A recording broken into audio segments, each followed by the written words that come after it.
website. If you'd like to watch this event again, you can watch it immediately tonight, or you can share it with your friends. Next month, again, our service will be November the 20th, Thursday, and now we're back to being in season and meeting in person. It's great to have you back here in person again. So, yes, I hope you'll come again next month. It'll be the week before Thanksgiving when we celebrate our Thanksgiving here. And I'd like to have a special welcome to everyone here that's here for the very first time.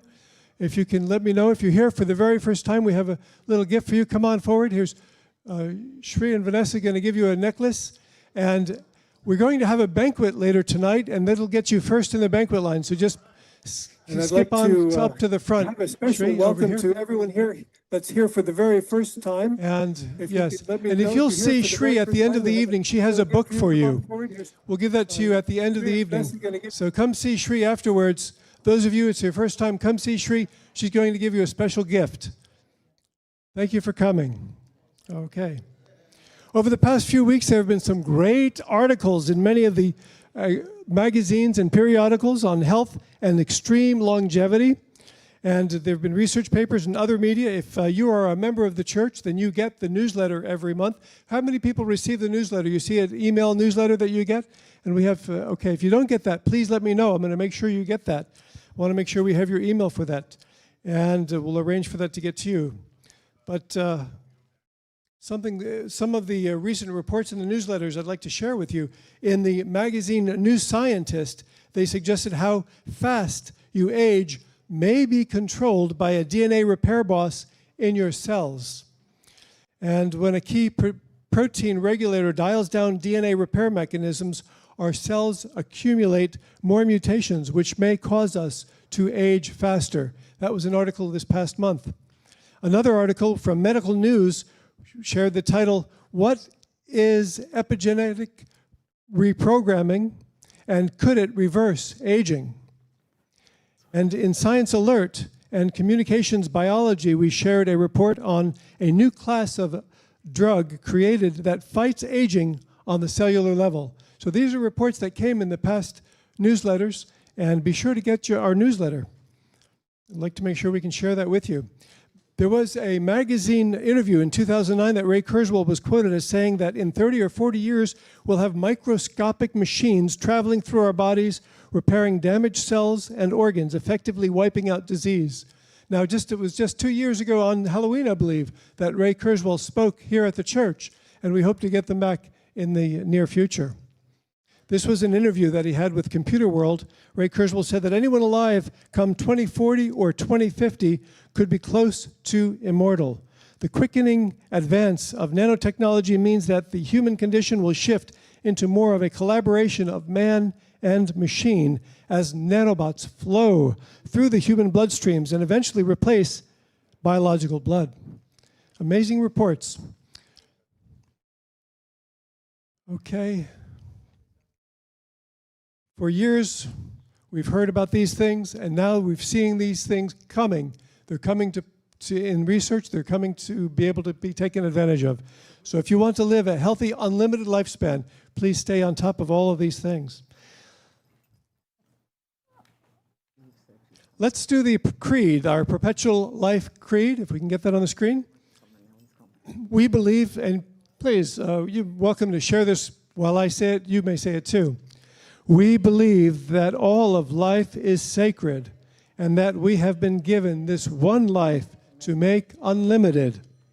We believe in our Creator's divine plan for all of humanity to have infinite lifespans in perfect health and eternal joy, rendering death to be optional.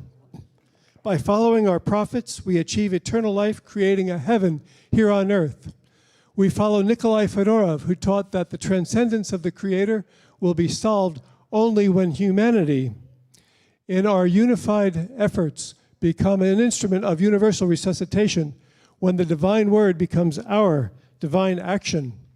And we follow Arthur C. Clarke, who said, the only way to discover the limits of the possible is to go beyond them into the impossible.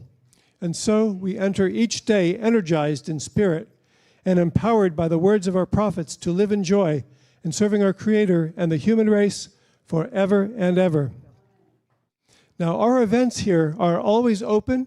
The lectures are always free to attend, and I'd like to invite you, however, if you'd like to, if you're moved, if you'd like to make a donation, by all means, we have a donation box out there. Online, we have a donation tag at the top of our website. We appreciate your donations every month. They help us to bring more quality to the events that we have, and your support is always very much appreciated. Now we're about to begin our main service. I'd like to remind you that if you have a question, save your questions. At the end of Bill's lecture tonight, there'll be a question and answer period. So put your questions aside. And if you're online, just enter your questions into the chat box and we'll retrieve those questions to be brought forward. It's my pleasure now to introduce to you our guest speaker this evening, the founder of the church and a cornerstone in the longevity movement. Let's help me welcome, please, Mr. Bill Faloon. Neil, thank you. I want to make sure our microphones are working. Can everyone hear me in a good way? And I hope our guests from Denmark, we have a film crew here from Denmark that did an interview with me right before the service and did an interview with some of the parishioners. We have had coverage, by the way, from around the world, Brazil, Europe, places in the Far East. We've had people come to this church to film what we're doing because it's that unique.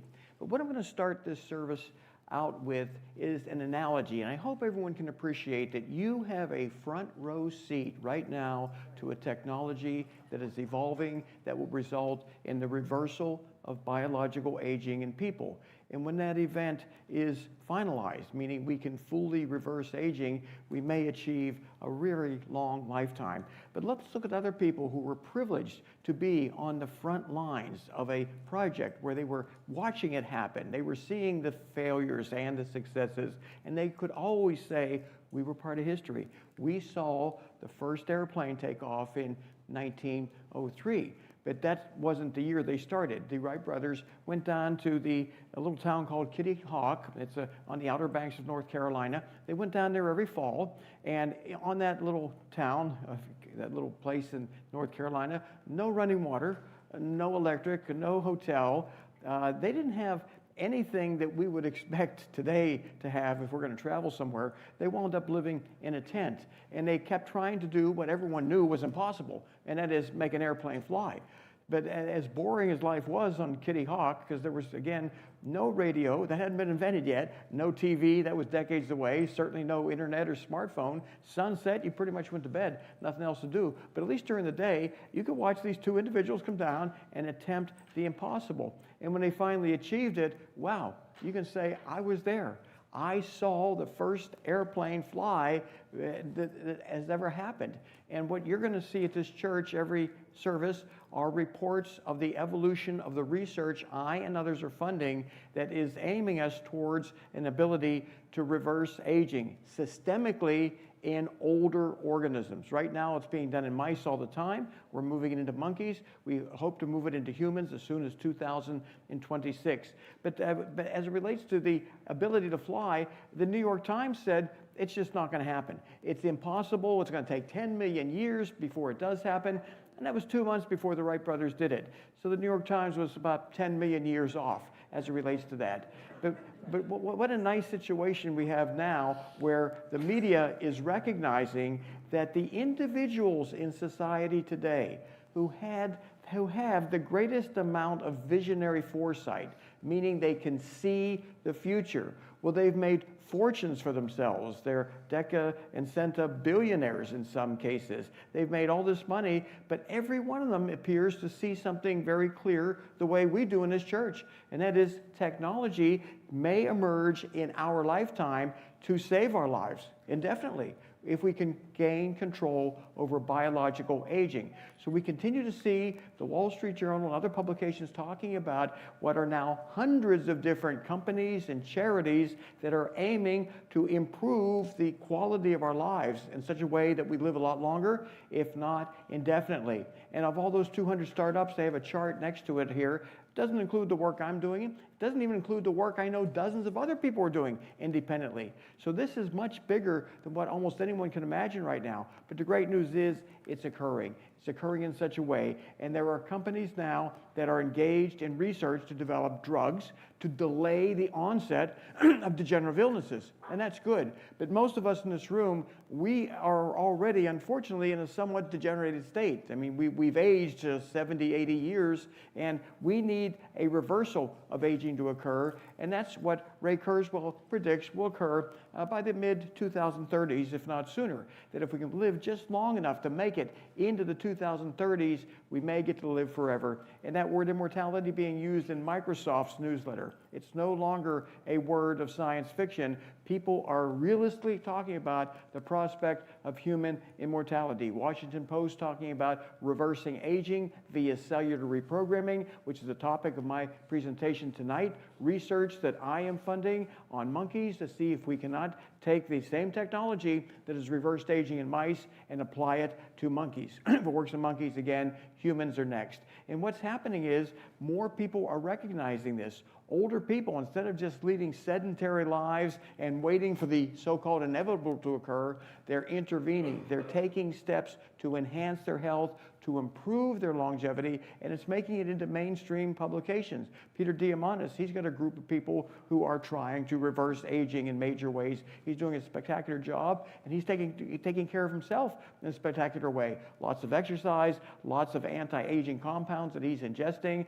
and an independent doctor looked at all this and said, the idea that people in their 80s and 90s are doing so well, it's a triumph of humankind. And it is, but we need to go way beyond that right now. We need to put this aging process in reverse. And to put this into perspective, 1880, your life expectancy was only 40 years. And you go up to 1900, life expectancy only 47 years, which means most of us in this room, well, we wouldn't be around anymore if we lived in that era. And thank goodness technology has improved, because this is what was killing people in the 1880s, 1900s, before antibiotics. These were the leading causes of death. Well, those are pretty much vanquished right now because technology has taken care of the problem. You look at appendicitis, 1 out of every 4 people in 1900 died of peritonitis caused by a ruptured appendix, and you move forward just 80 years, virtually no one dies of appendicitis anymore. So this is evidence that we present at this church to show that technology does eradicate problems that cause people to needlessly die. So nowadays, the cover of major scientific publications, this was published just a month ago, New Scientist, How to Live to 100, and it talked about pretty much everything you've learned at this church since our inception, healthy eating, physical activity, what to avoid. It's published now in prestigious magazines, scientific journals, about what human beings can use to stave off degenerative aging. We've got the ability to do it. The media has recognized it, along with the scientific community and many in the medical community.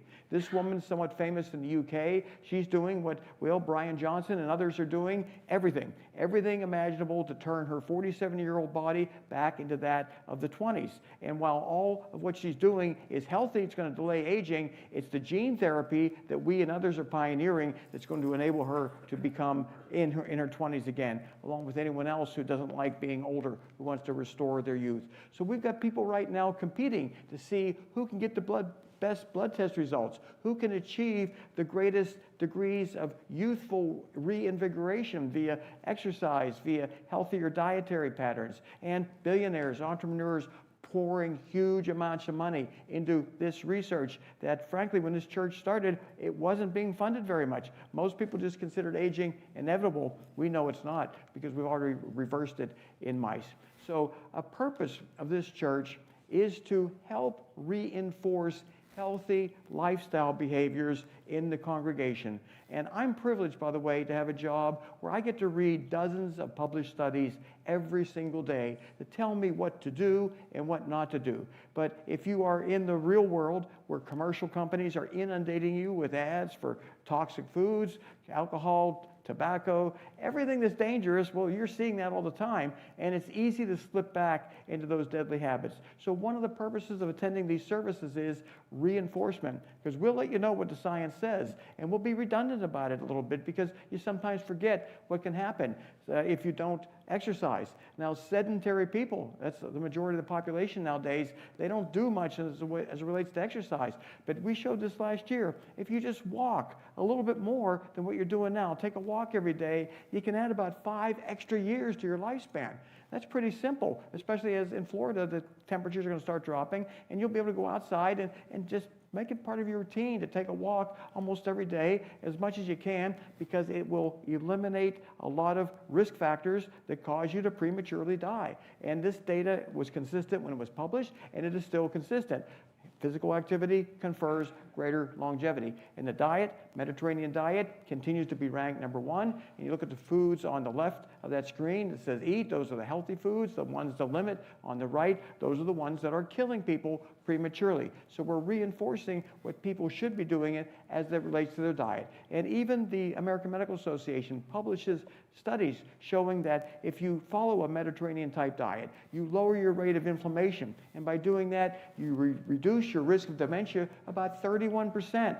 Wow, I'll take that any day, but I'm doing a lot more to reduce my dementia risk. But just eating a Mediterranean diet, that's relatively easy. And that can enable you to maintain your cognitive functions into much, much older ages. And when people follow the Mediterranean diet, all of the blood markers that indicate we're at a higher risk of cardiovascular disease, cancer, dementia, arthritis, degenerative aging across the board, well, they're lowered. You eat healthier, your homocysteine, your lipids, your C-reactive protein, creatinine, which is a measure of kidney function, everything gets better in response to a healthier diet. So they not only are able to statistically show that if you're following that Mediterranean diet, you reduce the blood markers that are indicative of future disease risk. And this is a brand new study that came out just a little bit over a month and a half ago, and it looked at women over a 30-year period of time. This is the Women's Health Study, huge, huge study that's been going on. It's identified all kinds of risk factors.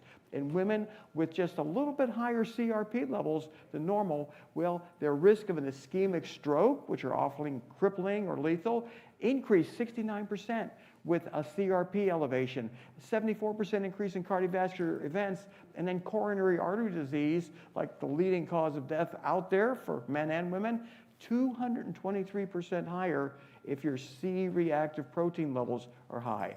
And this is an inexpensive blood test you can ask your doctor to prescribe, and he may very well do it because, well, the American College of Cardiology now is recommending universal CRP screening, C-reactive protein screening, to identify people who are at risk for vascular disease. And if your CRP is high, we'll take steps to lower it.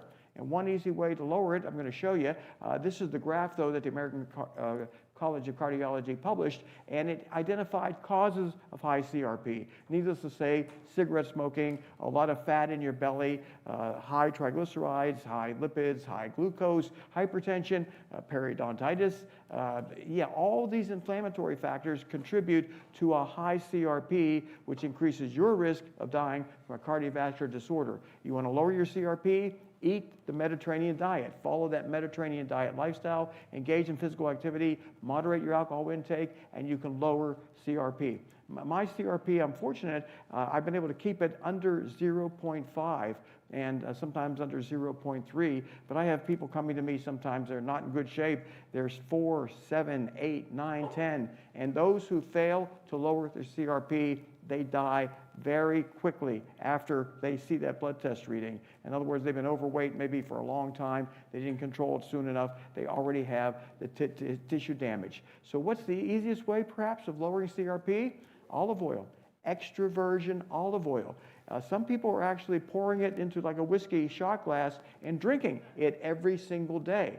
It can be that healthy for people, but by all means, add it to your diet in place of unhealthy fats, but also to derive the benefits of the extra virgin olive oil. It's one of the more consistent foods that appear to confer healthy longevity. And a study come out, again, just last month about extra virgin olive oil reducing cardiovascular disease risks. And it turned out that people with the highest intake of extra virgin olive oil, a 48% lower risk of cardiovascular disease.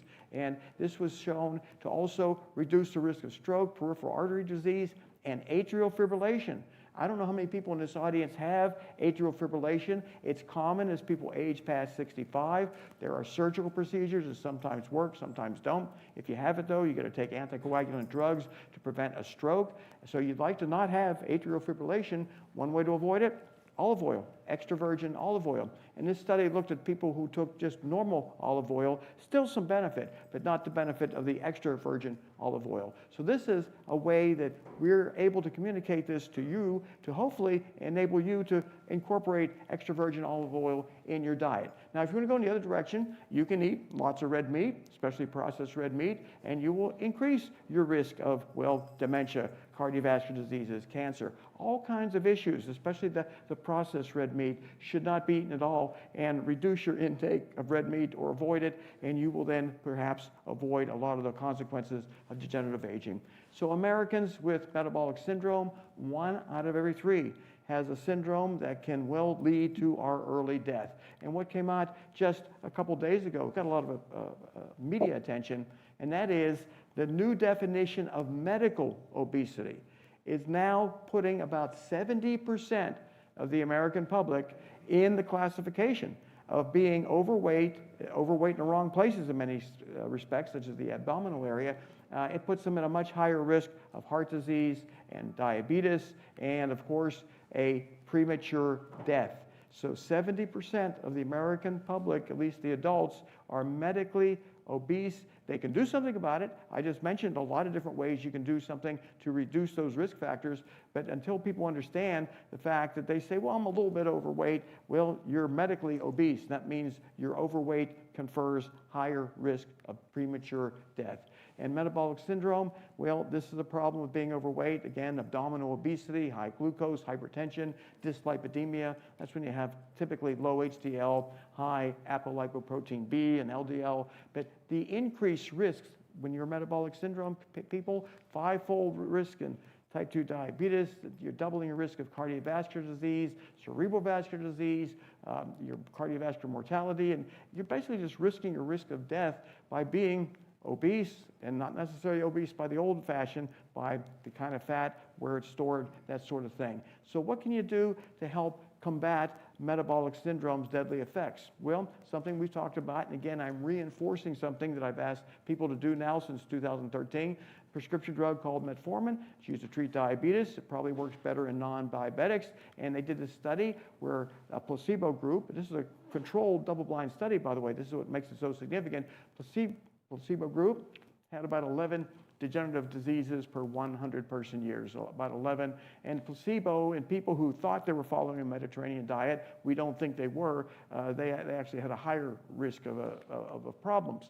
But metformin alone reduced the degenerative disease risk about 40%, and metformin plus a Mediterranean diet, wow, they were down even better, about a 40% reduction if you have the obesity by the new definitions of metabolic syndrome. You're slashing your risk of a degenerative disease by about 40% with metformin. Metformin plus a Mediterranean diet, even better. And metformin helps you adhere to a healthy diet, by the way. It cuts down some of the sugar cravings and some of the cravings for excess food intake. So it makes it much easier to follow a healthy diet if you're taking metformin.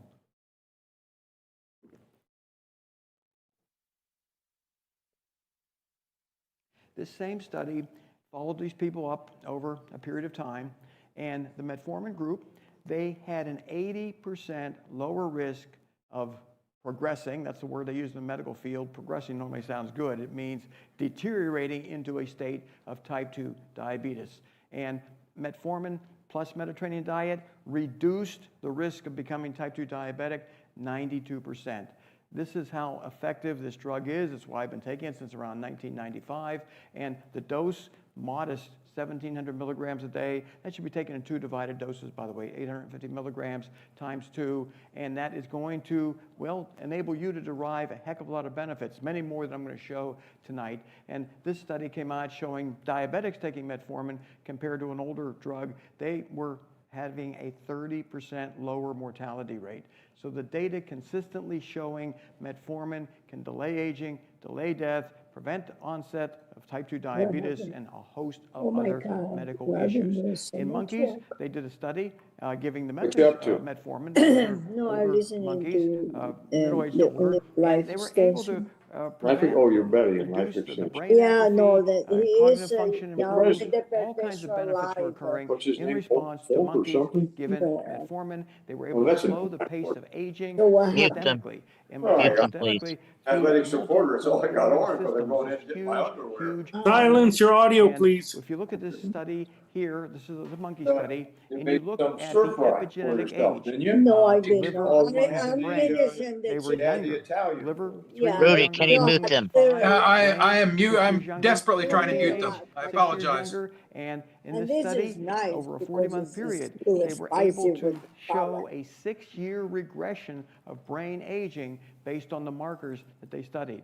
So if there's another reason for you to want to take metformin, it's to protect your cognitive function, to help prevent the onset of dementia and other neurological diseases. You help to prevent metabolic syndrome, cardiovascular diseases, certain cancers, and preserve your brain with aging. So all kind of good reasons for taking the metformin. And as you know, it's been around for a long time. England approved it in 1957. It was approved in the US 1994. Long time there, 37-year delay. That caused millions of needless American deaths, by the way. And here we are 68 years later. Most people don't know metformin is an anti-aging drug, but you do if you've been attending these services, because I've been talking about it since 2013. And for people who don't like to take drugs, I can tell you there's a lot of bad ones out there. Most of them are. Some of them, though, have benefits, side benefits, and they don't have the side effect profile that so many people have to face. So the topic of tonight's discussion is on gene therapy. Gene addition therapy and what we're seeking to do right now. And we showed this last year, the Greenland shark. They looked at their genetic structure and they realized these animals in the wild are living for 400 years. 400 years. So they needed to find out, how's that happening? It turns out these sharks had many copies of DNA repair genes. And our DNA strands constantly break and are constantly repaired. But if we lose our reparative ability, then we start to age, deteriorate, and we die. So the idea is, let's find drugs that enable humans to repair their DNA somewhat as efficiently as the Greenland shark and other animals in the wild that are living for hundreds of years, and we're not. We need to find better ways to repair our DNA. This was December 2024 when this study was released. Move forward to just last month, even just a couple weeks ago, and a group of scientists may have identified a key protein that turns off our DNA repair capability. And they're now seeking drugs that will neutralize that protein so that we are able to continue to repair our DNA the way we did when we were young. And that in of itself could confer super longevity for many of us who literally have so many broken DNA strands, we have basically cells that are non-functional anymore. So here we have a study coming out showing these sharks living a long time, one mechanism, DNA repair, group of scientists trying to figure out, let's try to make that happen in humans, improve their DNA repair capability. I'm going to play a brief little video here while I take a water break, and I hope you appreciate this. This was, by the way, back in 2019, and we had started our church in 2013, but the word is getting out. I hope you appreciate it. Are you afraid Can of you death? have me? Are you afraid? No, I'm not afraid of death. I am. I'm just pissed off about it. Yes. Because I mean, especially I think when you have a life like we have, Yes. and then one day it's over. I mean, that really pisses me off. I mean, I don't know what it is, but it is upsetting, and I cannot stand it. Are you angry about it? I'm so angry about it. Me too. I'm furious about it. Me too. I'm telling you. Can't we do something? No, but that's why you and I are so much alike. I know. Because I'm we ready. want to be we want to be the only ones that will live forever. Well, he thought that in 2019. It turns out there's a lot of other people who would like to achieve immortality. And what I'm going to be showing you throughout this presentation are the most famous and powerful people in the world, all grasping the prospect of immortality. That'll be my final slide, by the way. I think it will impress you. But where are we right now with our research project? As you know, we feel that if we replace certain genes in older people, we will enable them to grow biologically younger. And as it relates to gene therapy, I think we've all read articles where some older person is interviewed and they're asked to explain, how did you get to live to be 105, 110, 112? And they come up with a different answer. Well, sometimes they say I drink a shot of scotch before I go to bed. Some of them credit the brand of cigars they smoke. It turns out that these super centenarians, it's their genes that enable them to live so long. But this particular woman, she strictly adhered to a Mediterranean diet, actually drank olive oil, but that does not confer 117 years because other people in that area of Spain also eat pretty healthy. But she had gene variations that protected her immune function, her cardiovascular function, her brain health, and they analyzed her cells and they were like 23 years biologically younger than her chronological age. But she made it to 117, and yes, she followed a healthy diet, and that will buy you 10, 15 more years maybe, but then her genes enabled her to live a lot longer. So our objective is to take those type of genes and add them to your DNA so you derive those same benefits, so you get to live to be an older age and a heck of a lot better health than she was in a way that we remain biologically younger. Now, Washington Post talked about cellular reprogramming. That's the research we're doing it. And the reason it's called reprogramming is we're putting these genes into the DNA in our living bodies and reprogramming ourselves to start behaving younger. And Yamanaka transcription factors, these are genes that reprogram old cells back into young cells, and they can theoretically regenerate our tissues indefinitely as long as we continue to have the expression of these particular genes. So the 4 Yamanaka factors, OCT4 and SOX2, ALF4, c-MYC. These are the genes that have conferred the ability to reverse biological aging. First demonstrated in the Petri dish and then in live mice, and this year, live monkeys. We'll see what we can do. Now that acronym, OSKM, you're going to see that more and more in the media. You're going to see me talking about it more and more because those are 4 Yamanaka factor regenerative genes. We are only working with 3 of them. OSK, we feel that is safer and likely more effective. We're spending most of our research dollars on the monkeys, on OSK. These are genes that enable aging to go in reverse. That was proven at the Salk Institute in 2022. They took elderly mice. They were able to transfect, that means deliver, the OSKM genes into these old mice, and they grew younger. And this made international headline news. And then a couple years later, an even more impressive study was done in which they used just OSK, and they were able to achieve, well, a lot. They used a viral delivery system, which we're not using, by the way, in our research, but this is what they did to enable this to occur. And these mice were the equivalent of 77-year-old people. They weren't young anymore, and they were only able to do partial OSK reprogramming. They weren't able to deliver enough OSK to get maximum benefit, but they still increased remaining lifespan, improved frailty scores. And if you look at the control mice, the unlucky ones to not get these genes, well, they died in about 9 weeks. And the ones treated with the OSK, they lived almost 19 weeks. So what we have here is an almost it's more than a 100% increase in remaining lifespan in these older mice given the OSK gene treatment. And what was so amazing is that when we talked to the scientists who did this study, they said, well, we're very perturbed because even though we reversed aging, we extended remaining lifespan, we only delivered about 1/10 of the intended dose into the DNA of these living mice. We still got these great results, but we wanted to deliver the whole thing and see what kind of even better results. And our response to that is, well, let's fund a study and make it happen. And that's exactly what we're doing. And again, Yamanaka factors, they reprogram old cells, turn them into young cells. They can theoretically regenerate our tissues, proven in a Petri dish, proven in live mice, proven, well, in monkeys, not yet. We're going to give monkeys their first injection of OSK genes. We expect December 1st of this year. And then, well, if those old monkeys grow younger, and we can measure that in many, many ways, we've got a lot of humans who want to have this done. It may be a very safe approach for a number of reasons I'm going to tell you about. Now, again, the challenge, it's easy to overcome this with technology, is delivering these genes into your DNA, into your nuclear DNA. And it can be done with a viral vector where they literally embed OSK onto viruses and inject you with these innocuous viruses. They call them innocuous. I don't like viruses being put in my body, and this is not the way we are doing it, but nevertheless, it works. You can embed genes into viruses, infect a person with a virus, they release the genes, and the genes bind to the DNA. That's one way of doing it. We instead are using a polymer and plasmid-based vector. That's one arm of our study that I'll describe. A lipid nanoparticle, very, very safe. That's where we embed the OSK blueprint into a lipid that absorbs very easily into the cell. And then chemical reprogramming. This is being pursued by some very smart people who claim they're doing this in the laboratory and seeing mice just grow younger. And what this means is you take in certain drugs that then motivate your body to start naturally producing OSK. In other words, you don't need to have it artificially put into your body. Your cells just start producing it like they did when you're very young. So that's also being pursued by another group of scientists, and we give them whatever support we can to enable them to see if they can't make old people grow younger.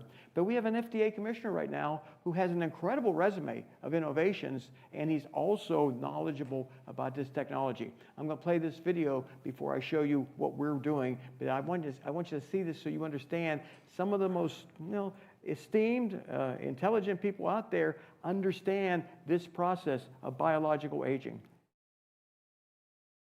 Dr. Martin McCarry joins me now. Doctor, is it possible that one day we can reverse the aging process in humans? I'm skeptical. Put it like that. Of course, it sounds like pie in the sky. People have been looking for the fountain of youth forever, but there is new research now showing that the aging process may be reversible. That is, that the body may carry sort of a copy of a gene in your body that codes for a younger response to everything physiologically. And the science on aging is actually pretty mature. Put aside this new experiment of mice at Harvard, there's actually a fair amount of literature on what you can do to reverse or to slow the aging process. Well, that is so revolutionary because historically the FDA has gone after people, including me. They indicted me, threw me in jail because they just said you can't do anything about aging, therefore you're defrauding the public.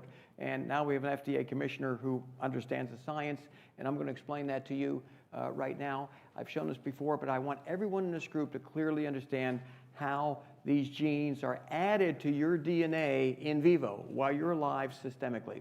And what we start out with is the OSK blueprint. We insert that into a lipid nanoparticle. And bear in mind, a nanoparticle, at least by weight, it's 1/1000th of a gram, very tiny. But we're putting, and this is being done routinely at these construct companies, these gene construct companies. We're embedding OSK into a lipid, and lipids, of course, naturally go right into your cells. They transpose themselves right through the cell membrane. And that's why if you eat a lot of fat, unfortunately, you start to accumulate some of that fat. But once they're inside the cell, they open up, and they release the mRNA OSK. That's the OSK blueprint. They release that. This is like a natural process. And then the ribosomes in your cell transfer the blueprint. They transform that from a blueprint into the actual OSK proteins, which then will slip through the pores of your nucleus and then bind to your nuclear DNA.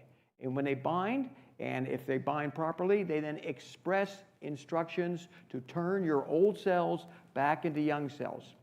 And I want everyone in this room to understand this technology because we can do it with polymers, and we are doing it with polymers. We can do it with lipid nanoparticles. We can do it with viruses, but we're not doing it with viruses. So is there, I'm open to questions right now if someone does not understand this process, because I tried to make it as simple as I could so you understand this technology exists. We can do this now. For geneticists, they look at this and say, piece of cake. Well, of course, it took a long time to develop this technology. So is there anyone here who yes? When the lipid nanoparticle gets endocytosis, how is it programmed to open up to release? Well, once the lipid goes into the cell, Bill, please repeat the question for Kyle. I had a hard time hearing the whole one. Let me ask Kyle, let's use this so that they can hear online as well. Microphone one. All right. When the lipid nanoparticle gets endocytosed into the cell, how does it break open so that pre-programmed machinery goes into the ribosome? My understanding is once the lipid gets into the cell, it starts to dissolve, it starts to open up. This is what I've been told, and I've run this by a number of scientists, and they said this is the best way to describe it. From a molecular standpoint, I don't have that answer, but this is normal. This is proven, by the way, lipid nanoparticle gene delivery is a proven therapy. So we know it works, and there is a how it works. I just can't really explain that molecular detail to you. But anyway. The simple answer, Bill, is that your bloodstream is operating at a 7.4 alkaline pH, but inside the cells it's an acid, and that dissolves the protein layer on the nanoparticle it comes from. We have some very smart people in this congregation. Thank you for that explanation. So the bloodstream, it holds together the lipid, gets into the cell, which is a little bit more acidic, and it opens it up. So thank you for that piece of information. I love sharing information, by the way, because I'm not a geneticist. I talk to people, though, all the time who are experts, and they educate me, and I love it. I love what I do because I get to learn something new every single day. Are there any other More questions? here, Bill. Sure. Yeah, with CRISPR-Cas9, can that be accomplished, editing the gene? Well, no, because they're not there to begin with. When I say no, from what we understand, we don't need to use CRISPR yet for this. We can simply add the OSK. This is gene addition therapy, not gene editing therapy. The editing can transpose genes that are already there to make them function in the way you want. Now, it could be that a CRISPR therapy is able to turn back on OSK production. And if that were to occur, then CRISPR would work. Is anybody studying that? CRISPR, there's huge amounts of research on that. Whether they're studying it to induce OSK, I don't know. But everyone I know working on OSK research, they want to add the OSK. It's relatively easy to do. You inject it into the bloodstream, and the lipids get into the cell, open up, release it. So this is the most efficient way we know, and I'm going to show you how efficient it is in just a few minutes. One more question on this topic, Bill. Sure. Where can you have this done? At Johns Hopkins, or where would you? Well, let's see what happens with the monkeys. We've got a lot of humans, probably thousands of them, begging me for this. I say, well, let's make sure it works in the primates. And this is a multi-million-dollar study, by the way, I am funding, because I don't want any human to take this before we see how it works in a monkey. But we're moving very fast. As you'll see how fast we're moving ahead. So I want everyone to understand, we are studying right now 3 different ways of adding OSK to your nuclear DNA. That number 1 is a polymer nanoparticle OSK mRNA. The second one is a polymer nanoparticle OSK pDNA. pDNA stands for plasmid DNA. That's another way to introduce genes into your nuclear DNA. And then the number 3 is that lipid nanoparticle. That's what we use in that chart I just showed you. And that's where you embed the OSK blueprint into a lipid nanoparticle and inject that. And then once it enters the cell, it opens up, releases those gene proteins, ribosomes convert them into OSK in a way that the nuclear DNA can utilize them.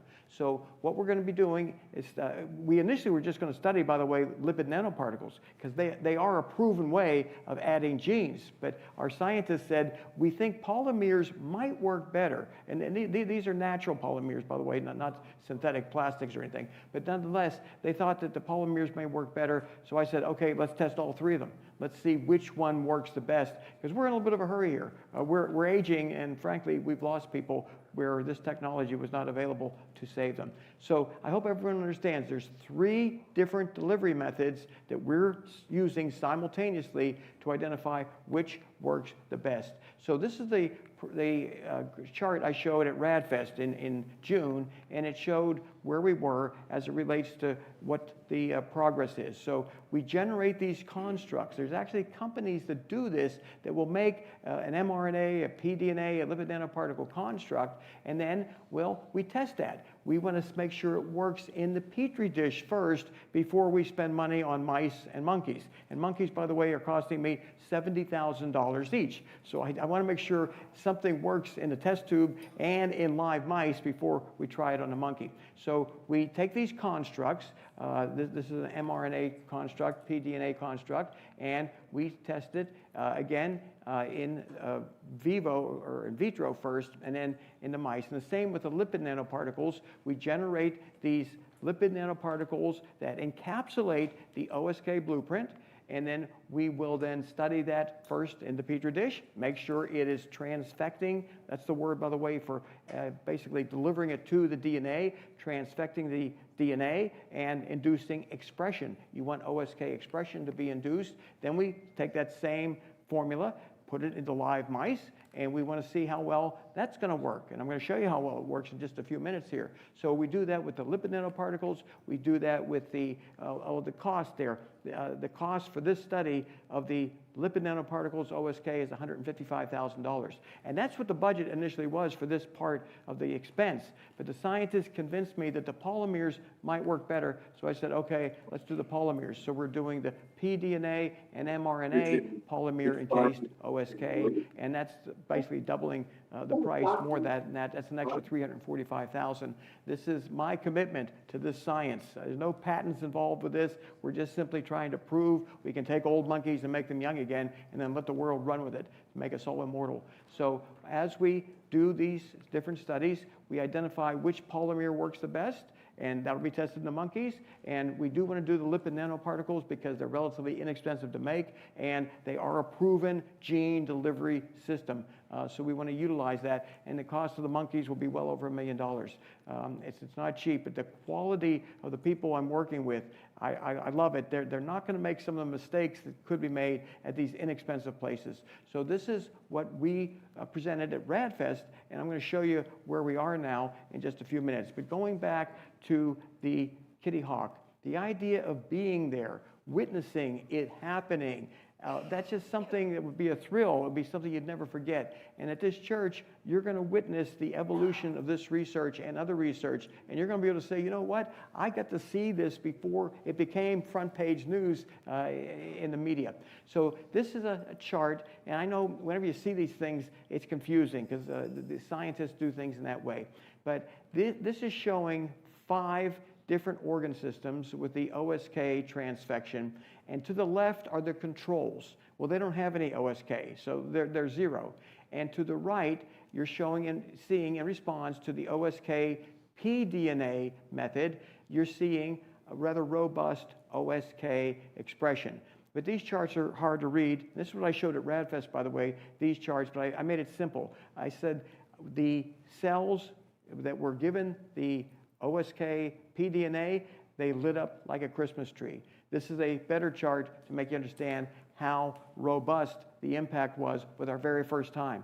We could have spent 20 different periods trying to make this happen. We made it happen the first time. And again, the left-hand side are the control. They don't have any OSK. They're going to die of an OSK deficiency, basically. But day 1, day 2, with the pDNA, we were able to see orders of magnitude increases in the amount of OSK that's transfecting into the DNA of live mice. Remember, these are systemic absorption. This is way beyond the Petri dish. So this was the highlight of my talk at RAADfest, was this type of improvement seen day 1, day 2 with the plasmid DNA delivery method. And people in that audience were extremely impressed, and I was impressed by the scientists doing it the very first time. It could have taken us dozens of times to achieve a result like this.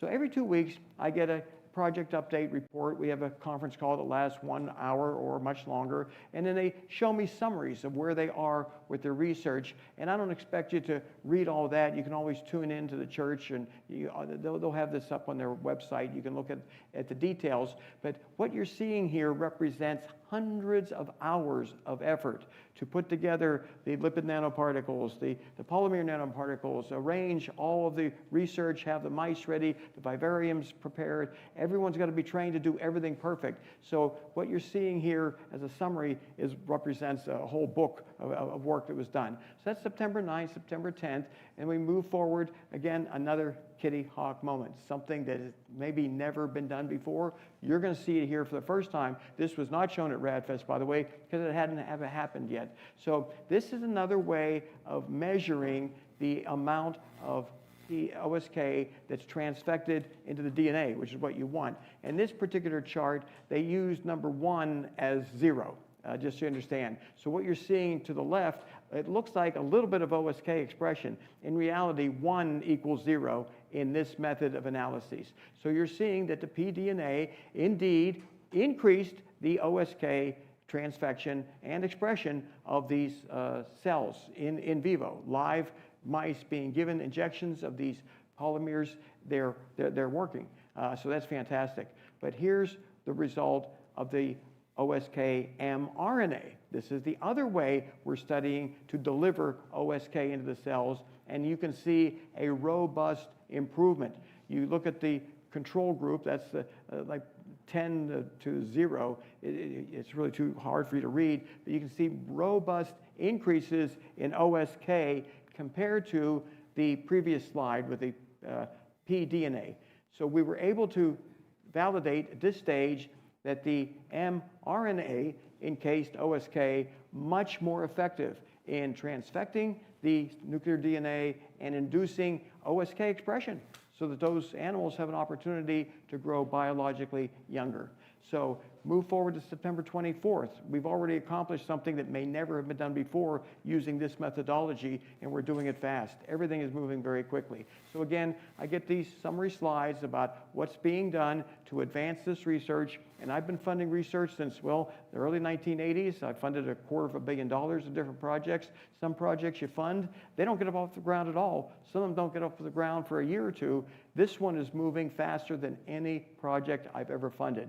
And one reason is even the scientists are saying, we're kind of in a hurry here. We're growing old too. We'd like to have this available to us, and we're not going to do it until we test it in monkeys. And we're going to do further testing, by the way, in mice before people do it. So again, a kitty hawk moment. This has never been shown before in public. You are the first to see it. You've got a front row seat, just like you would have if you were there December 17th, 1903 at Kitty Hawk. And that is the sustainability of the OSK expression. The pDNA, which did not increase OSK as much as mRNA, it dissipated after day 2. It pretty much wore off. And if you were going to use that therapy, you'd be injecting it perhaps every 2 to 4 days, more pDNA OSK into your body because it was wearing off. But the mRNA plasma nanoparticle, it sustained itself for 21 days or longer. They stopped after 21 days. So we've now found a way to more robustly increase OSK and sustain that increase, which is what you need. You want that OSK to continuously express itself to continue to reverse your aging until you reach a point where you don't want to reverse it anymore, and then you just stop. And little aging occur maybe and reverse it again. That's how easy it might be. That's how easy it might be. So this is unprecedented using this technology as far as we know. If someone has already done it or done it better, I'll be happy to show those slides next month. But we spent a heck of a lot of time making sure that when we did this study, it had the greatest likelihood of working, and it worked. It exceeded our expectations.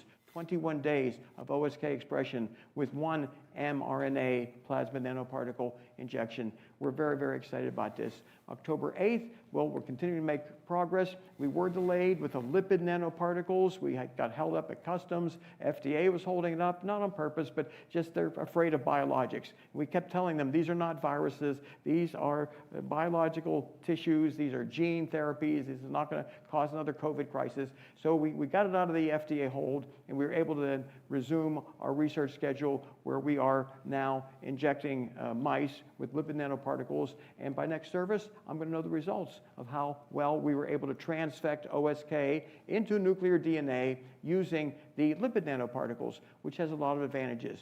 So to bring you up to date of where we are today compared to June of 2025, and that's what I said, we're moving this research faster than any project I have ever been involved in. So in June, we had completed some of this, but we had a lot more to do. And by October, we've completed almost all of it to the standpoint of where we need to go to put it into monkeys. In other words, we validated pDNA. It works, but not as good as mRNA. That's what we'll go with, mRNA. And in progress will be the injection of the lipid nanoparticles into mice, and we'll see how much we transfect the OSK via that route. And then the best 2 out of 3 of these are what we'll use in the monkey model. But if you realize where we were just 5 months ago, most of the work had not been done yet. We moved forward 5 months. It's almost all done, ready to go into monkeys. And the monkeys are anxiously waiting. And to be candid with you, we are probably 2 or 3 months behind for a number of reasons. And some monkeys that were kind of set aside for this project. Well, unfortunately, some of them died because they died of aging. We're taking old monkeys, so we are in a hurry to get this to the monkeys to save as many of them as we can. So the good news is we're not the only ones doing this. Sam Altman, many other of the billionaires, he's putting big money into the same research. And he's developed a Yamanaka factor that he claims is 50 times more effective in many respects than what we're using. What we're using, by the way, are natural OSK factors. They're made in a laboratory, but they're natural to the human body, and we're putting those, adding those, as you know, to the genes. He's developed something 50 times better, and I hope he's correct. He set up a company, by the way, a couple of years ago with a mission to, well, conquer death, little missions like that. He put some money into it, and he claimed that he would be developing pills to reverse the aspects of aging, many markers of aging, in the next 5 years. He may do it. So the good news is lots of other people are pursuing the identical research we are, just using different methodologies, and we'll can't wait to see what comes out of his laboratory. It very well could be something that works better than what we're doing, and we can't wait to do it. And even Elon Musk, he's now acknowledging the potential of OSK treatment to reverse aging. So what I've been showing you all along is the most successful individuals, the people with the visionary foresight to see something that the rest of us don't, they're all seeing the same type of technology, potentially reversing aging in people, and are committing resources to it. So this is precedent-setting technology that's being widely adopted, and others are proposing and doing research combining OSK with a telomerase gene. Telomerase reverse transcriptase, that's a TERT. They're combining OSK with the telomerase reverse transcriptase to increase the length of the telomeres. Because we all know with aging, telomere attrition can cause our cells to start dying. And the idea is this just may be the very infancy. OSK may be the first step. We add the TERT, and then we add perhaps some other genes, and we take older people and restore youthful functionality, youthful structure across the board. And just to review some of the research that we've funded in 2025 publications, fertility, women aged 30 to 40 want to have kids, some of them can't. They've just grown too old. Well, what we did is we took a group of older female rats, and they had stopped ovulating, stopped their menstrual cycles, and they weren't able to easily get pregnant. And we then felt that there was a need to figure out, can we enable those older female rats, can we enable them to start ovulating and conceiving? There is a need for that in today's world, and we injected the OSKM directly into their hypothalamus in their brain. Injected that with a viral vector, by the way, in this case. We really wanted to infect those cells in their brain to see what would happen. What happened was pretty impressive, because the pregnancy rates of the young rats, no surprise, 83%, and then the older group, well, 8.3%. They were not able to get pregnant at the same rate as the young rats. But the OSKM group, 25%. So almost 3 times greater pregnancy rates in response to OSKM treatment. This could be something that older women, older meaning just 30, 35, 40, can't have kids. This may enable them to do that. The health of the pups was better, and the rats resumed their normal estrus cycles, and this could lead to something that would enable older women to start having children, which they want to do, but they put their career and had other obstacles in the way that precluded them from doing it.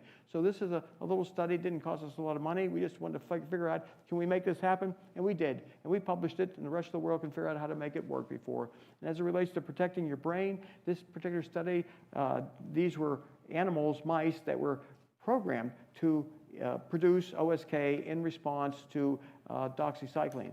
And what they were able to find is they were able to slow down the accumulation of beta amyloid in a major way. And they gave them OSK treatment on and off. They would administer the doxycycline, that would turn on OSK, and then it would just stop when the doxycycline was stopped. So what they found, and this is just an impressive bar chart that you're looking at here, that orange bar on the left, that is the untreated group. That kind of represents us, unfortunately. They have a lot of beta amyloid in their brains. Not good.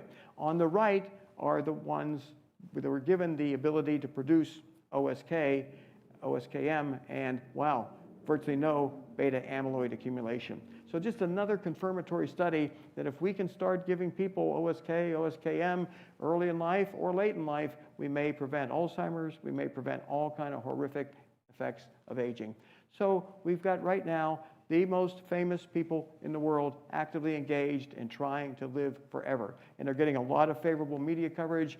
Peter Thiel, Elon Musk, Jeff Bezos, the people who had the vision to accomplish what they did now see it they're laser focused on finding a way to deal with aging. But I always like to go back in history to make everyone appreciate where we are.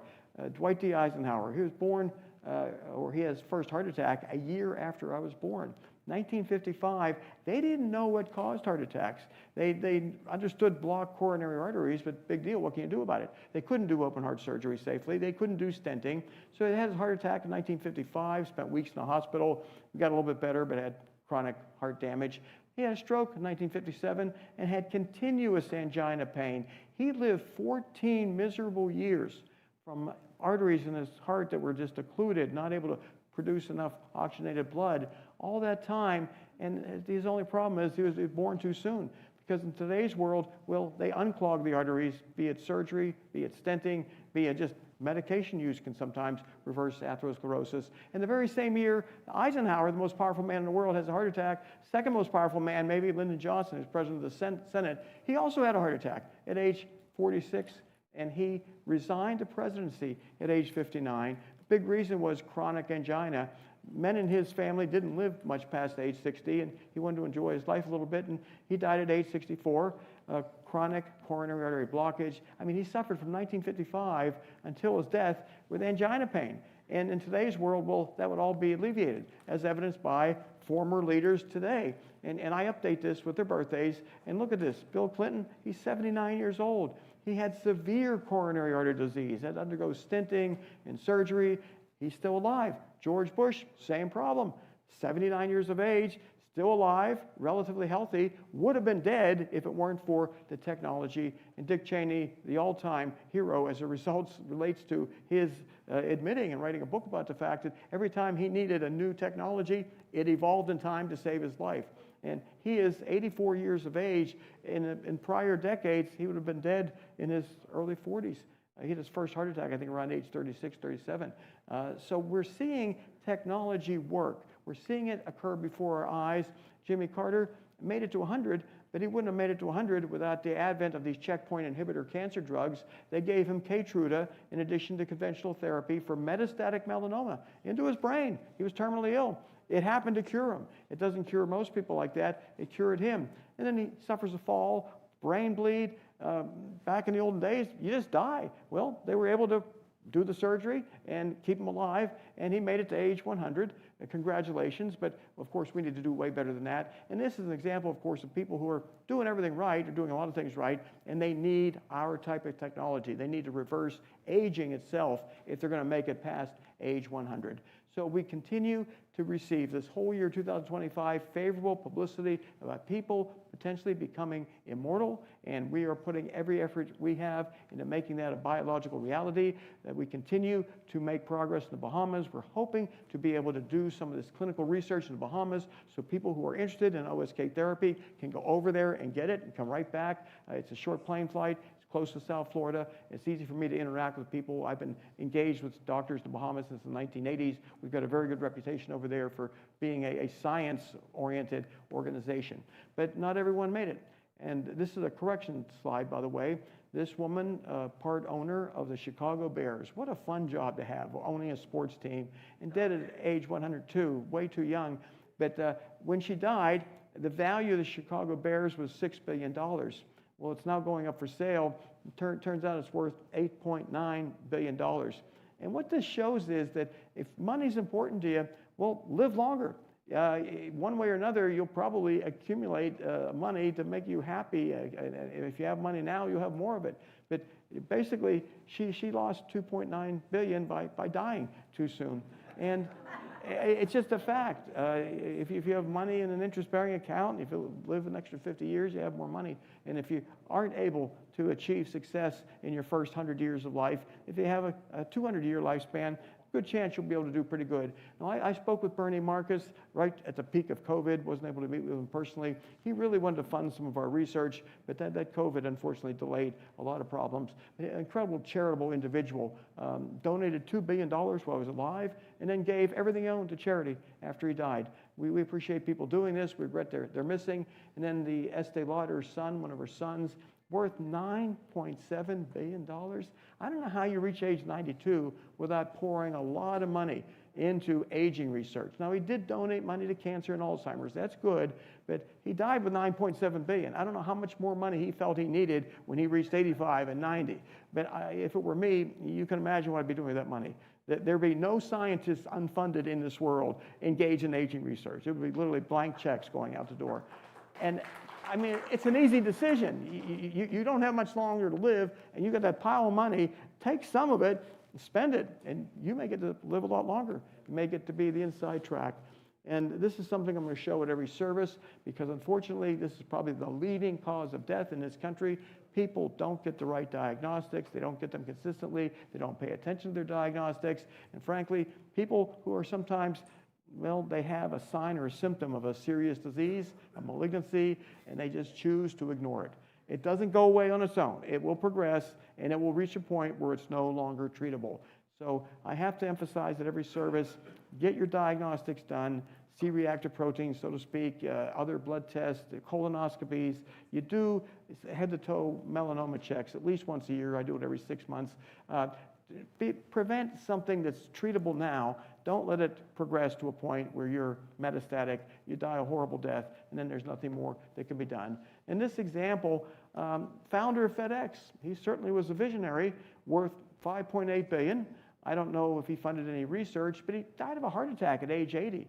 And I think, well, that's kind of young, considering the technology that exists. I wonder how aggressive he was in preventing a heart attack. Now, if I had $5.8 billion and I was 80, I would have a full-time paramedic. Maybe 3 of them, but one of them would be with me at all times with a tissue plasminogen activator in their medical kit that dissolves clots.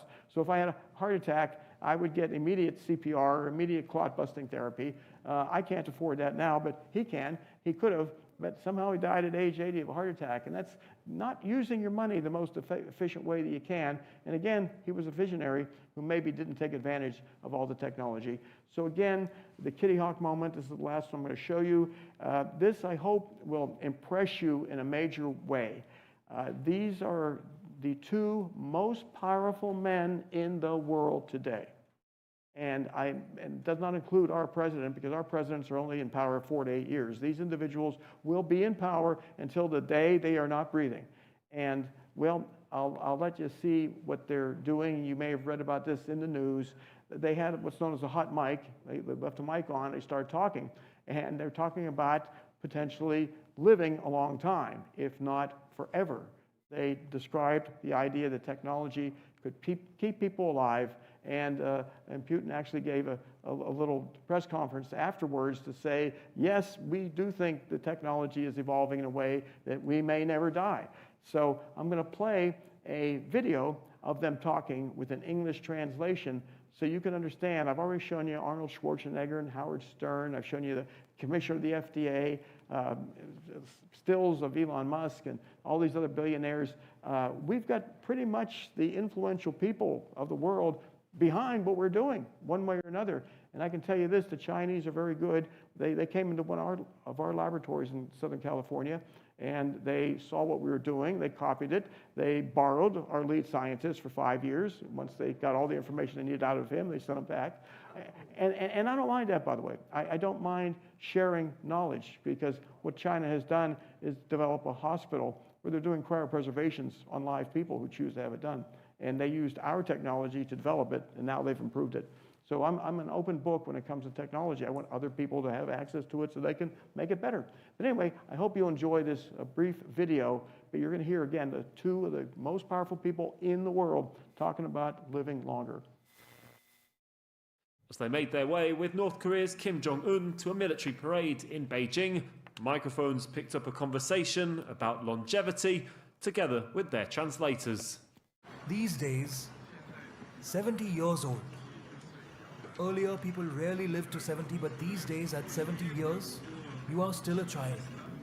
With the development of biotechnology, human organs can be continuously transplanted, and people can live younger and younger, and even achieve immortality.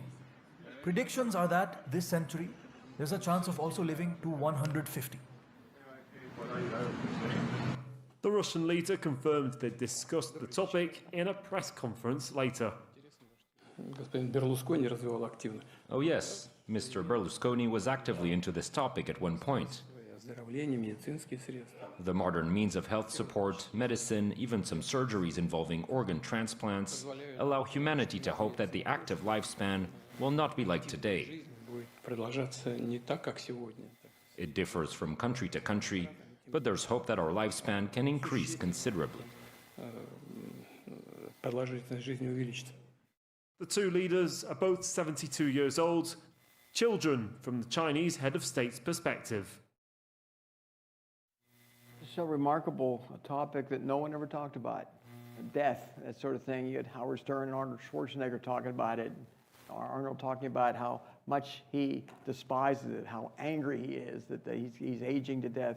And you've got famous people, infamous people, and people who are doing horrible things in one respect, but they're all recognizing the potential of us to live forever. And that is my presentation tonight, and I'm happy to answer whatever questions you have that I'm able to answer. Gentlemen, Bill Faloon.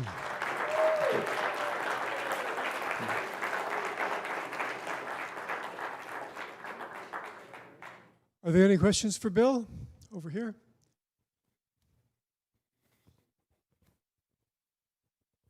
That was a beautiful presentation, and thank you for all the links to the research. So, under the Right to Try Act, is it not possible for a human to volunteer to have any of these treatments? Yeah, Montana published or enacted a right to try, that if everything is done in Montana, you can do pretty much whatever you want. The Federal Right to Try Act, which we were involved with Barry Goldwater Jr. and others, it is too complicated. There's so much bureaucracy that doctors have to comply with that in many cases, the authorization from the FDA to try an experimental therapy is received by the widow whose loved one died 2 weeks before.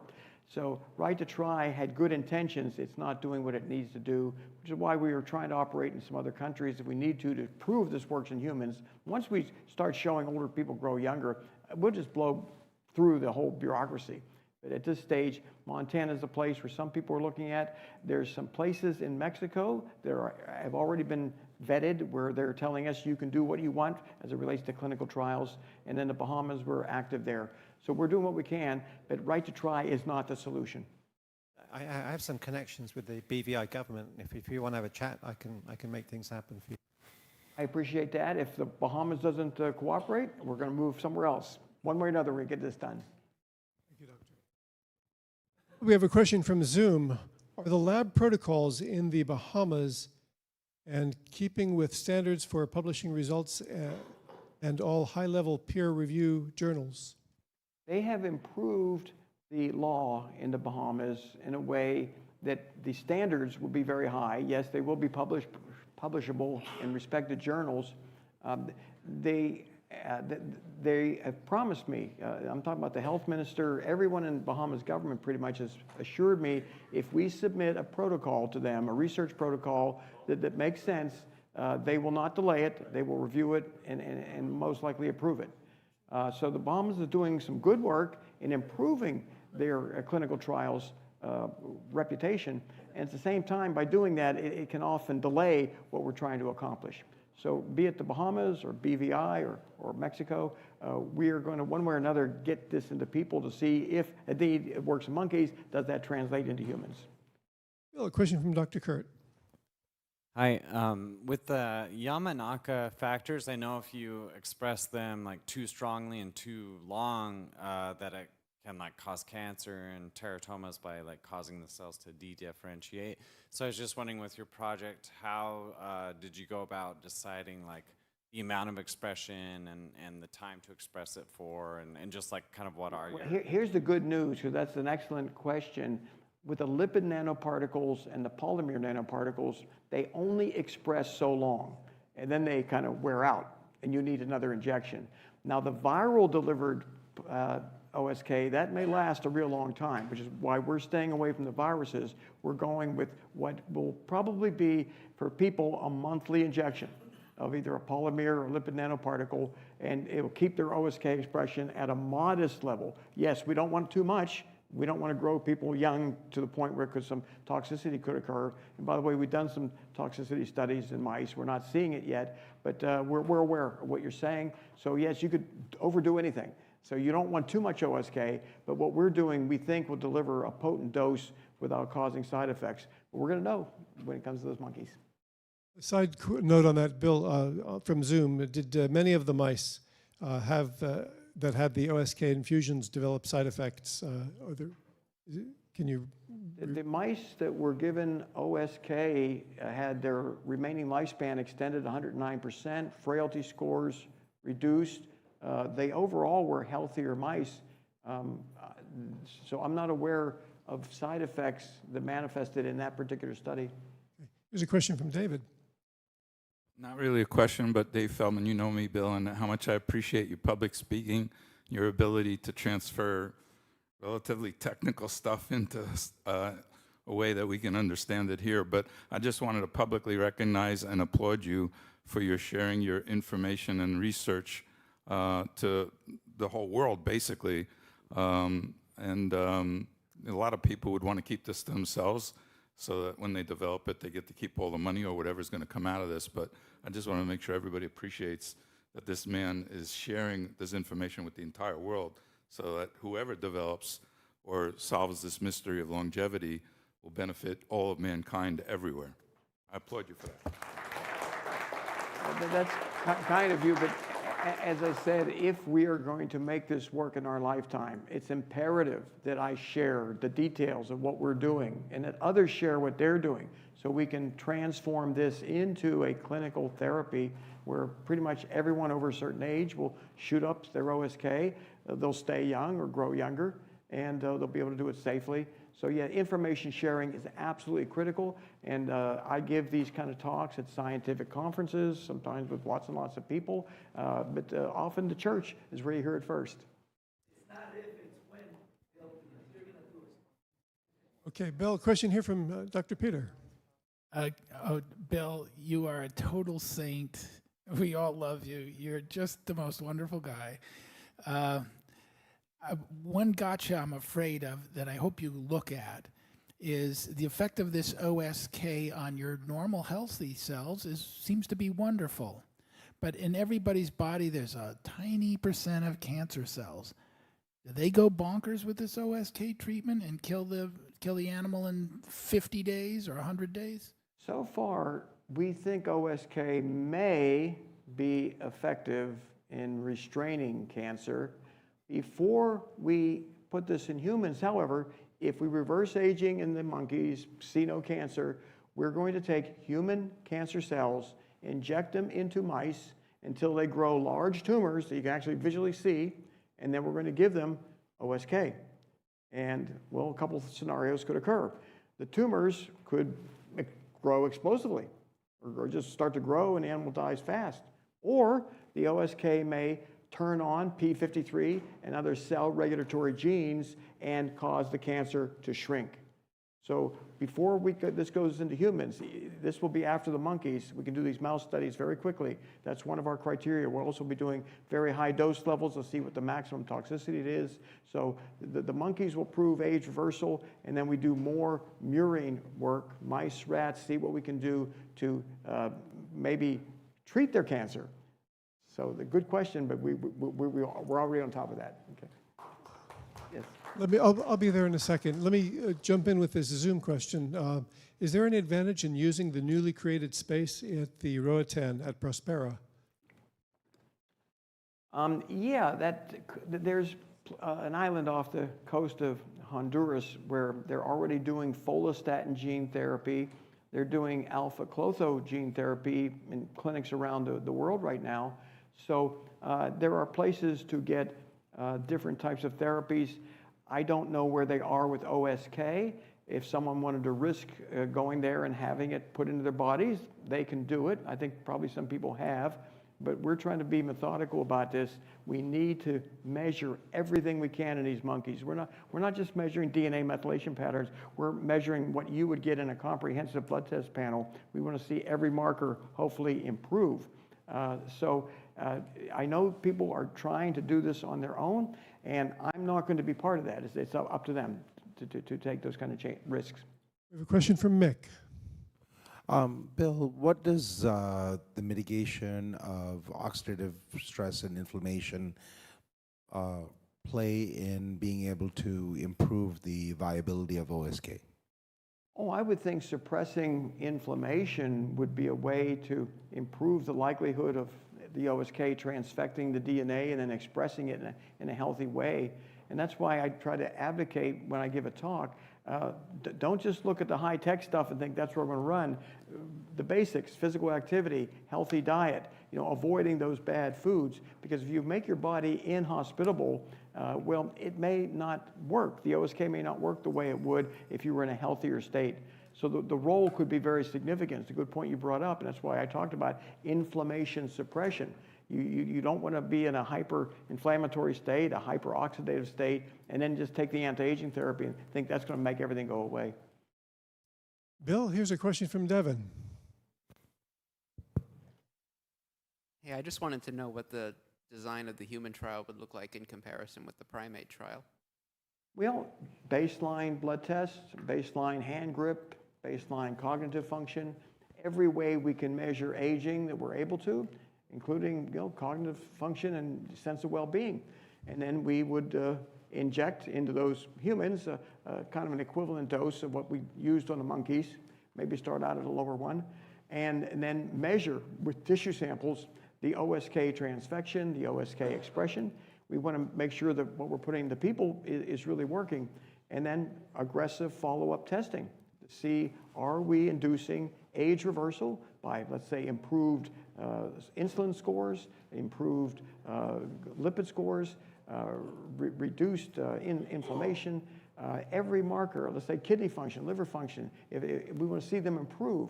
So we already have blood tests that are significant that give us a broad spectrum array of different markers to look at to see, are we really reversing aging in people?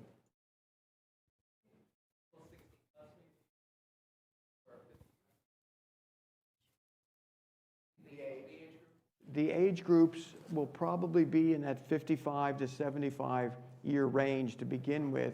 And as soon as we validate safety, we can move into older ages. We don't want to take an older person and do something that just because of their being so fragile, a side effect occurs where it would not have occurred if they were younger. 55 to 75 is where we think we're going to target. One last question back here with Jeff. Yeah, getting back to screenings to, screen out for diseases and stuff like that you were talking about earlier, I'm just wondering, you hear all these horror stories about people dying so quickly from pancreatic cancer. Is there any way to screen yourself, to have any idea that you might be going in that direction, or to, that sort of thing? If you have a family history of pancreatic cancer, you certainly want to lower your risks by eating foods that help protect against it, avoiding what causes it. But you might want to get an MRI every year, head to toe if you want, or one that's very specific to your pancreas and liver. And you might find a tumor at a very small level that could be easily removed, as opposed to waiting for symptomatic disease to manifest. Okay. And that's typically metastatic. Okay, yeah, that sounds good. Okay, thanks. Okay, we have one last over here, Pat. What do you think, Bill, about the Gallery blood test for cancer to see if anybody has a cell, something new? Yeah, I don't know yet how. I'm using the Guardant test personally. That's, I think, a little bit different than what you mentioned, and that looks for mutations that different cancer cells secrete into the blood. And I'm kind of basing my cancer prevention program on Guardant, which is expensive, like $2,500. And the other tests, they have different degrees of efficacy, validation. And then we had a speaker here a year or two ago. He claimed to have something better than anyone. We begged him to make that available in the Bahamas. He was too afraid of the FDA. I said, no, we'll just send people over there for the blood test. No problem. But he was afraid. And he has a right to be afraid because the FDA does not like people administering something before they approve it. So if you do it before they approve it, they never approve it. They'll take a good therapy like ribavirin. That was an antiviral drug. It was delayed for decades because the company making it was saying, we're getting great results all over the world. And the FDA said, how dare you tell people that? You have to run it through an American clinical trial first. So that's one of the issues. So we sit here, we wallow in ignorance wondering which one of these tests is best, and the best one may not even be available to us yet. Ladies and gentlemen, Bill Faloon. Oh, thank you.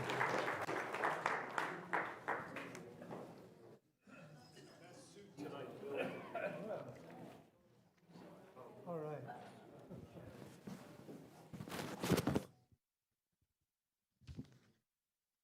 So this is our service for tonight. Next month we'll be meeting on Thursday, November the 20th. Now that we're back to meeting in person and online. If you'd enjoyed this presentation, please share it. It's been recorded. Share the recording with all the people that you love, that you care about, that you think they should see this presentation. And let's join in the social hall as we celebrate Halloween with a banquet in honor of Bill Faloon. And we appreciate you coming tonight. Thank you.